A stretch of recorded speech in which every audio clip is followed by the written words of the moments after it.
तो अब तक तो तुम्हें पता चल ही गया होगा पुणे कार क्रैश के बारे में। जो पोर्श कार था, 2 इंसानों का जान ले लिया उसने, क्योंकि एक 17 साल के बच्चे के हाथ में वो पड़ गया ना। अब वो बच्चा ये समझ रहा है कि भाई मेरे हाथ में सुपर कार पड़ गया तो मैं दुनिया का राजा बन गया अचानक से। भाई मैं दुनिया पे राज करना मैंने शुरू कर दिया। रास्ते पे मैं निकलूंगा तो किसी भी स्पीड से निकल सकता हूँ, किसी को भी उड़ा सकता हूँ, कोई कुछ नहीं बोलने वाला, कोई कुछ नहीं करने वाला। ठीक है, ये थिंकिंग है। क्योंकि भाई मैं बहुत कूल लग रहा हूँ, सुपर कार हाथ में मिल गया ना तो मैं बहुत कूल बन गया। अचानक से मेरा बहुत इज्जत बढ़ गया सोसाइटी में, मैं बहुत ही हाई स्टेटस में जी रहा हूँ अभी करंटली। क्योंकि भाई यहाँ पे तो लोग ना आजकल व्हीकल जो है ना, कार या बाइक कह लो, आजकल लग्जरी की तरह इस्तेमाल कर रहे हैं, प्योरली लग्जरी। यहाँ पे मतलब ये नहीं कि किसी पर्पस से हम इस्तेमाल कर रहे हैं एक टूल के हिसाब से, ऐसी कोई बात नहीं है।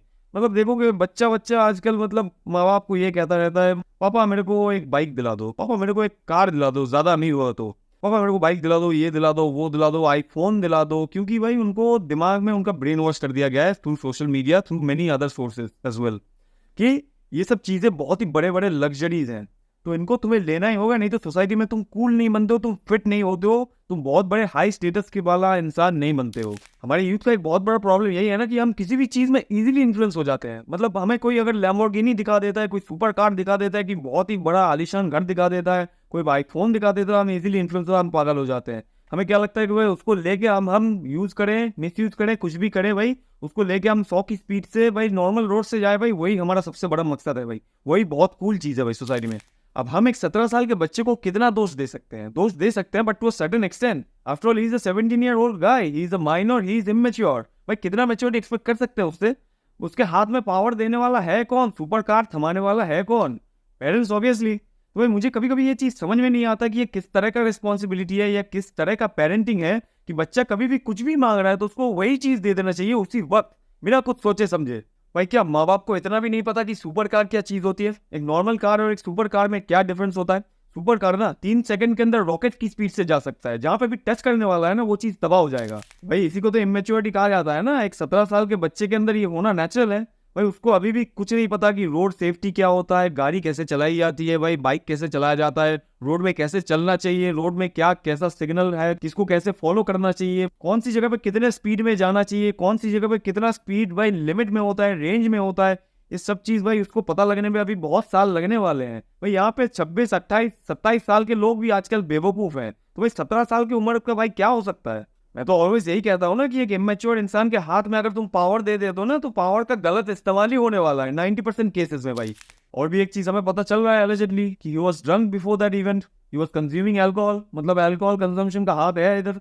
अल्कोहल भाई ना जाने कितने लोग ऊपर चले गए हैं, कितने लोगों का रिलेशनशिप खराब हो चुका है, कितने लोगों का फैमिली खराब हो चुका है, तहस नहस हो चुका है, ना जाने कितने लोगों का जॉब चला गया है, कितने लोगों की जिंदगी बर्बाद हो चुकी है इस अल्कोहल के चक्कर में। भाई क्या क्या नहीं किया अल्कोहल ने, बहुत ही डेंजरस चीज है अल्कोहल। और यहाँ पे जो लोग बिजनेस करते हैं ना वो ज्यादातर केसेस में तुम्हारे भलाई के बारे में नहीं सोचते, ठीक है? उनको सिर्फ बिजनेस करना है। जहाँ पे अल्कोहल सर्व किया जाता है ना वो ये देख के सर्व नहीं करते कि वो एक बच्चे को पिला रहे हैं या तो माइनर को पिला रहे हैं। भाई उनको जहर पिलाना ही क्यों ना पड़े, हमें पिलाना है। हम लॉ ब्रेक करेंगे, सब कुछ करेंगे, हमें सिर्फ पैसों से मतलब है भाई। दूसरी बात भाई, रोड सेफ्टी बहुत इंपॉर्टेंट चीज है। जिनको समझ में नहीं आता वो गांडू के गांडू ही रहने वाला है इस दुनिया में, समझ लो। रोड सेफ्टी बहुत इंपॉर्टेंट चीज है भाई। रोड सेफ्टी का मतलब सिर्फ तुम्हारे लिए नहीं है भाई, लोगों के लिए भी है। वो जो 2 लोग मारे गए ना भाई, शायद वो अपने फैमिली के इनकम सोर्सेस थे, शायद उनकी फैमिली में बहुत ज्यादा वो स्टेबिलिटी लाते थे, क्या पता भाई हमें। भाई फैमिली का एक पार्ट चले जाना इज नॉट ईजी। इसलिए रोड सेफ्टी बहुत इंपॉर्टेंट चीज है भाई। तुम्हारी एक गलती से, एक चूतिया गलती से भाई कितने लोगों की जाने जा सकती है, कितने लोगों का बहुत कुछ इंजरी हो सकता है भाई तुम्हारे साथ। तुम्हारा भी हो सकता है, तुम भी ऊपर चले जा सकते हो। ये भाई उसमें कोई बड़ी बात नहीं है। नॉर्मल रोड पे 100 की स्पीड में, 150 की स्पीड में या 200 की स्पीड में चलाना कोई राजा वाला काम नहीं है, कोई कूल काम नहीं है भाई। कोई तुम्हारे गले में आके मेडल नहीं थमा देने वाला, समझे? मरोगे तुम भाई, तुम्हारे साथ ही जो होना है वो होगा भाई। अगले दिन भाई सूरज भी उठेगा, सब अपने अपने काम में निकल जाएंगे भाई, तुम्हारे बारे में कोई सोचेगा भी नहीं इस दुनिया में। तो अपना ख्याल और लोगों का ख्याल एक साथ रखो। कितने खतरनाक खतरनाक कॉन्सिक्वेंसेस हो सकते हैं, किसी ने सोचा एक बार भी? भाई अगर मैं बताना शुरू कर दूंगा ना तो वीडियो खत्म नहीं होगा अभी। ये भाई किसी का पैर टूट सकता है, पैर चला जा सकता है, किसी कोई कुआं में जा सकता है, कोई मतलब पूरा का पूरा जिंदगी टूंडा हो सकता है, बेड में हो सकता है पूरी जिंदगी, उसके करियर में फर्क पड़ सकता है, उसका जिंदगी तबाह हो सकता है। कितने कॉन्सिक्वेंसेस लोगे भाई। अब अल्टीमेट बात भाई, यहाँ पे कानून के साथ खिलवाड़ हो रहा है या क्या हो रहा है हमें कुछ नहीं पता, अंदर ही अंदर बहुत कुछ चल रहा है भाई। वो कहते हैं ना भाई, यहाँ पे बहुत ही पावरफुल लोग होते हैं, बहुत ही अमीर लोग होते हैं, कभी कभी वो कानून के साथ कबड्डी खेलना बहुत ही अच्छी तरीके से जानते हैं, जो कि कोई नहीं जानता। मैं ये नहीं कह रहा हूँ कि यहाँ पे हो रहा है अभी भी, but it can be possible. ये हो सकता है एक्चुअली। अभी रिसेंटली ये भी कहने को आया कि भाई बाप ड्राइवर को कह रहा है कि भाई तू अपने कंधे के ऊपर इल्जाम ले ले, हम तेरे को बेल करवा लेंगे, तेरे को रिवॉर्ड अच्छे अच्छे कैश में पैसा देंगे तेरे को, तू बस ले ले अपना इल्जाम, मेरे बेटे को तुम बचा लो।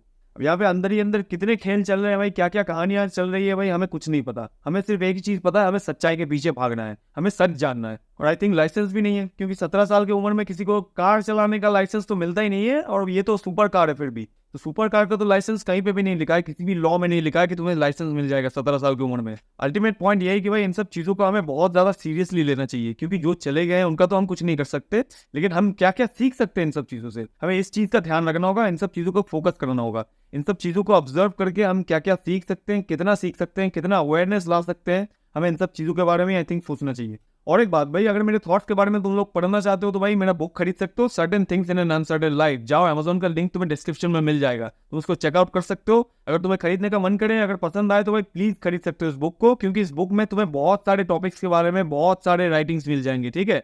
बहुत प्रॉब्लम्स का तुम्हें सोल्यूशंस भी मिल जाएंगे, बहुत सारी चीज़ों के बारे में डिफरेंट पर्सपेक्टिव्स भी तुम्हें मिलने वाले हैं। तो भाई इसको खरीद लो, खरीद के पढ़ना स्टार्ट कर दो, ठीक है। चलता हूँ।